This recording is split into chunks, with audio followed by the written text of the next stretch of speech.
Bismillahirrahmanirrahim, sahabat mulia, pemirsa Mutiara Iman Kompas TV. Sesi ketiga ini kita bicara soal tema ketenangan jiwa, ketenangan hidup. Kenapa manusia sekarang cenderung tidak tenang? Karena apresiasi mereka, ekspresi mereka soal ketenangan itu berkaitan dengan harta. Ya. Padahal sebenarnya dunia ini paling enak tuh kalau belum dapat. Kalau udah dapat biasa-biasa aja sebenarnya, asli. Coba kita berimajinasi. Wah, kalau kita punya handphone seri ini, yang harganya 28 juta, 30 juta pasti enak. Tapi percayalah sama aja bos. Sama-sama bisa ngirim pesan, sama-sama bisa nelpon, walaupun harganya 20 juta, walaupun harganya 1.200.000, walaupun harganya 600.000, 700.000, sama aja.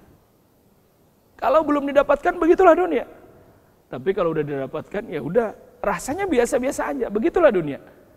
Seringkali dia menipu karena urusan materi. Maka kenapa kemudian hari ini orang berlomba-lomba mencari ketenangan dengan materi? Karena asumsi di pikiran mereka materi itu bisa mendatangkan ketenangan. Padahal sama sekali tidak.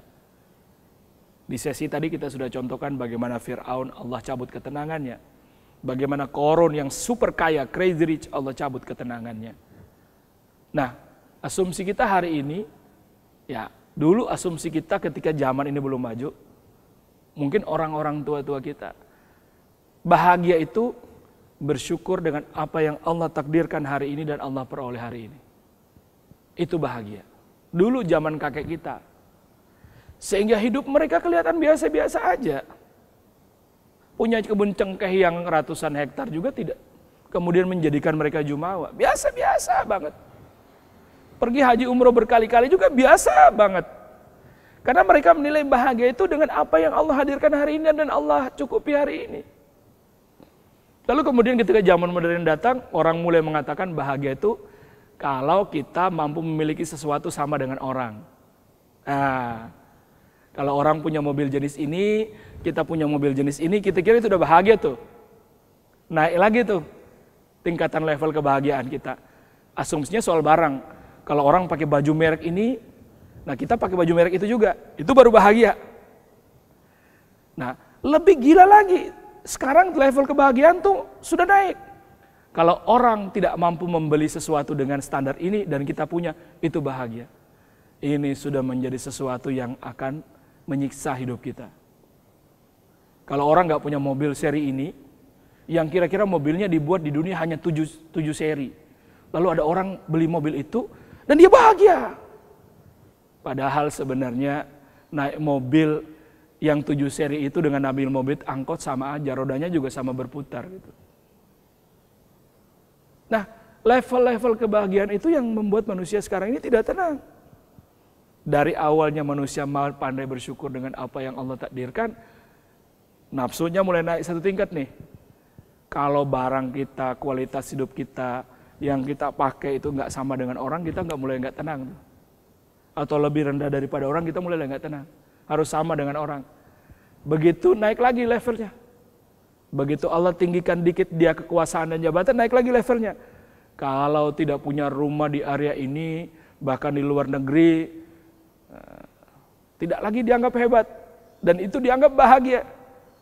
Padahal bisa jadi, itulah sekali lagi adalah jebakan kehidupan, di mana orang yang kemudian menjadikan hawa nafsu sebagai sesuatu tujuan, bukan alat, maka dia tidak akan pernah bahagia. Maka ketenangan jiwa tidak akan hadir pada dia. Maka kenikmatan hidup akan Allah buat hilang. Contoh, ada orang tadi punya mobil yang 7 seri saja. Begitu ada pabrikan yang keluarkan cuma 5 seri saja, dia pasti berlomba juga kan? Mengejar mobil yang 5 seri itu. Dia itu laksana orang yang minum air asin, gak akan pernah merasa nikmat. Berliter-liter dia minum tidak akan nikmat. Begitulah kenikmatan dunia. Makanya Rasulullah SAW satu saat, Nabi Muhammad, dikunjungi para sahabat, Ali, Abu Bakar, kemudian Utsman, datang ke rumah Nabi. Dan Nabi itu baru saja bangun tidur. Jadi bangun tidur. Nah, ketika Nabi terbangun dan datang berjumpa mereka, tampaklah Nabi sedang tidur tuh. Ada gambar tikar nih, pelepah tikar tuh nempel di pipi tuh. Tikar anyaman tuh. Nempel di pipi Nabi. Dan para sahabat menangis. Apa yang mereka sampaikan? Ya Rasulullah, kenapa kondisimu begini? Engkau ini bisa minta apa saja sama Allah dan Allah kabulkan. Engkau bisa dapat tempat tidur yang hebat, kerajaan yang bagus, tanah yang luar biasa. Ngalahin para raja-raja Persia. Kira-kira komplain para sahabat begitu. Lalu Rasulullah SAW tersenyum dan mengatakan pada mereka, apakah kalian ingin menukar kenikmatan dunia yang hanya seujung kuku ini dengan kenikmatan akhirat yang kekal abadi? Maka sembuhlah batin para sahabat, sadarlah otak mereka bahwa kenikmatan dunia itu hanya seujung kuku saja dibandingkan dengan kenikmatan akhirat. Dalam beberapa riwayat disebutkan ada orang yang nikmatnya, yang susahnya di dunia luar biasa, susah banget susahnya. Lalu kemudian Allah celupkan dia di surga 1 hari saja. Seluruh kesusahan dunia di dunia dia lupa total, saking nikmatnya surga itu. Tapi ada orang sebaliknya yang nikmat banget di dunia ini, sangat nikmat. Tapi Allah celupkan dia 1 hari di neraka, seluruh kenikmatan di dunia itu hilang total dari kepalanya. Saking dahsyatnya siksa neraka dan akhirat itu dahsyat luar biasa. Maka sahabat mulia, pemirsa Mutiara Iman Kompas TV, ketenangan jiwa itu sesuatu hal yang mahal banget. Kalau kita jadi pejabat, mungkin tidurnya masih nyenyak. Tapi kalau sudah dipanggil dan diperiksa, mungkin tidurnya tidak nyenyak lagi. Ketenangan kita mulai dicabut. Kenapa? Mungkin ada kesalahan yang kita lakukan dulu-dulu, yang Allah tampakkan sekarang. Maka sebenarnya pilihan-pilihan kita adalah menjadi orang dengan hidup yang nikmat, yang tenang, yang Allah berkahi kehidupan ini.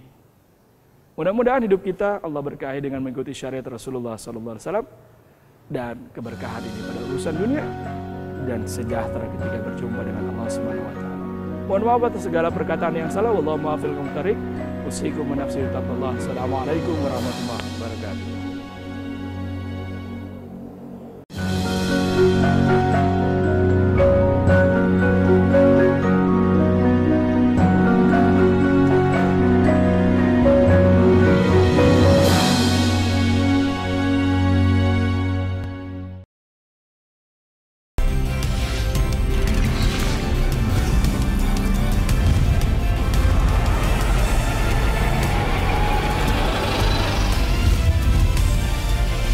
Kompas TV, independen, terpercaya.